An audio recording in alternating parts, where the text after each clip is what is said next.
எங்கள் வீட்டுக்கார் வந்து இப்போ ஒரு 45 நாள் ஆகுது அவர் இறந்து. ஃபுல்லாக குடிச்சிட்டு.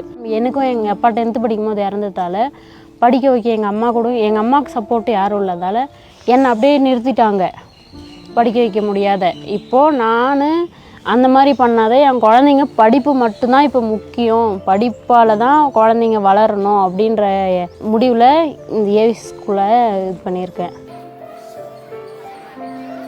பொதுவாக ப்ரைவேட் ஸ்கூல்னாலே ஃபீஸ் கட்டணும், பணம் இருக்கிறவங்களுக்கு தான் அப்படின்ற மாதிரியான ஒரு மாயை உருவாக்கி வச்சுருக்கேன். ஆனால் இங்கே வந்துட்டு அந்த மாதிரி இல்லாமல் அப்பா அம்மா இல்லாத குழந்தைங்க, அப்பா இல்லாத சிங்கிள் மதர்களோட குழந்தைங்க, அப்புறம் ஏழை விவசாய குடும்பத்து குழந்தைங்க, இதுலேயும் பெண் குழந்தைங்களுக்கு முன்னுரிமை அப்படின்றதுல ஒரு பள்ளிக்கூடம் ஆரம்பிக்கணும்னு ஆரம்பித்தோம். நாங்கள் இங்கே பள்ளிக்கூடம் ஆரம்பித்த புதுசில் 1999 என்ன ஆயிடுச்சுன்னா, நிறைய இங்கே பெண் குழந்தைகள் வந்துட்டு சைல்டு மேரேஜ் ஒரு பெரிய விஷயமா இருந்தது. இதை பார்த்து தான் ஆல்டிஸ் முன்னுரிமை இவங்களுக்கு கொடுக்கணும் அப்படின்னு சொன்னாங்க. அதனால தான் பெண் குழந்தைங்களுக்கு முன்னுரிமை கொடுத்தாங்க.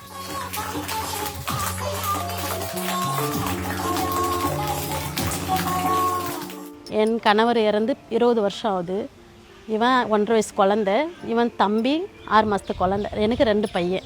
பாலிப்பட்டில் விசாரித்து இந்த மாதிரி இந்த ஸ்கூல் இருக்கான்றது தெரிய நான் இங்கே சாரை பார்க்க வந்தோடனே நீ சிங்கிள் பேரண்ட்டுன்னு சொல்லிட்டு சொன்ன பிறகு அடுத்த செகண்டே நீ அதெல்லாம் கலங்கி நிற்காதம்மா, உங்களுக்கு நாங்கள் துணையாக இருக்கோம் அப்படின்னு சொன்னாங்க. ஃபஸ்ட்டு ஒழுக்கத்தை கற்றுக் கொடுத்தாங்க. அந்த ஒழுக்கம் தான் ஃபஸ்ட்டு பசங்களுக்கு வளர்ச்சி கொடுக்கும். அந்த ஒழுக்கத்தை கொடுத்தாங்க. அதுவே எனக்கு ரொம்ப சந்தோஷம். வேறு எந்த ஸ்கூலுக்கு நான் போயிருந்தாலும் என் பிள்ளைங்க அந்த மாதிரி, நான் பணம் கட்டியே படிக்க வச்சிருந்தாலும் என் பிள்ளைங்க அந்த மாதிரி ஒரு இது வந்திருக்க மாட்டாங்க. கூலி வேலை செஞ்சு கஷ்டப்படுற மாரி குழந்தைங்க கஷ்டப்படக்கூடாது. அவங்க படிக்கணும், அவங்க கையில் அவங்க நிற்கணும் அப்படின்னு தான் எனக்கு ஆசை. என் ஆசையை ஸ்கூல் நிறைவேற்றி வைக்கும்.